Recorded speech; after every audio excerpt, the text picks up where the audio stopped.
Mahyadin dan Bersatu dah jadi ayam berak kapur.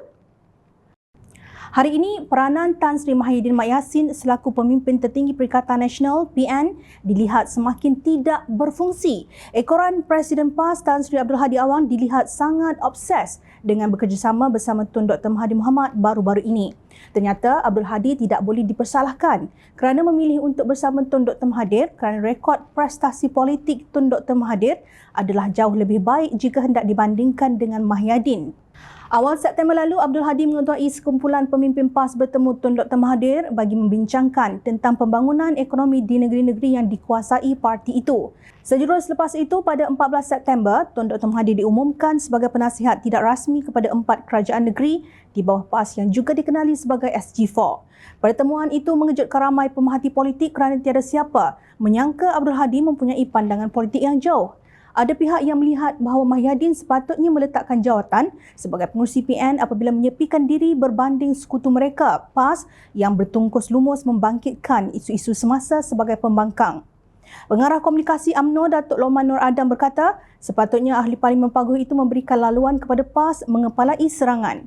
PAS sekarang mengepalai serangan secara konsisten, asyik nak menegembuk atap walaupun menyedari semua atap sudah tidak ada. Yang ada hari ini atap konkrit yang tidak boleh ditembus, katanya dalam bicara live di Facebook malam tadi. Lokman yang juga ahli Majlis Tertinggi UMNO berkata keadaan itu seolah-olah memperlihatkan PAS menjadi tunggangan bersatu kerana hanya parti itu yang bertindak ke hadapan melakukan serangan sama ada di Parlimen atau di luar Parlimen. Nampak gayanya yang buat bising di Parlimen dan luar Parlimen hanya PAS seperti Fadli Syari, Ahli Parlimen Pasir Mas dan Datuk Seri Taqiyuddin Hassan, Setiausaha Agung PAS, katanya dengan nada sarkastik. Beliau berkata begitu ekoran kelemahan Mahyadin dan mencadangkan agar kerusi pengurusi PN diberikan kepada Naib Presiden PAS, Datuk Seri Dr. Ahmad Samsuri Mokhtar untuk segera menunjukkan bakatnya memimpin gabungan pembangkang. Hal itu, kata Lokman, sesuai dengan pengumuman Mahyadin yang pernah mengisytiharkan Samsuri sebagai calon yang sesuai untuk menjadi Perdana Menteri bagi PN.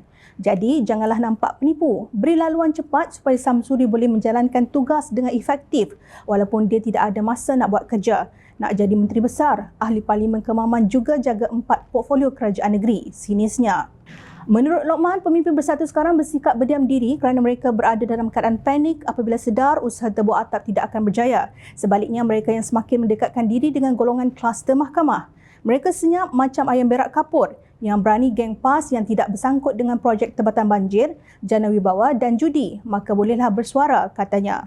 Mengenai mungkinkah PAS akan bergerak secara solo berikutan lemahnya Bersatu, Lokman berkata parti itu sepatutnya tidak bergantung kepada Bersatu kerana sebelum ini pun mereka bergerak secara bersendirian dan kini telah pun mempunyai 43 kursi di Parlimen. Terang lagikan bersuluh, Abdul Hadi mahu mengekalkan momentum gelombang hijau dan terus mengaut hasilnya, lantas meninggalkan Bersatu di belakang tanpa rasa peduli persis Mahyadin tidak pernah wujud. Sudah pasti Abdul Hadi ingin mengekalkan apa yang diperolehi PAS masa pilihan raya umum ke-15 dan pilihan raya negeri.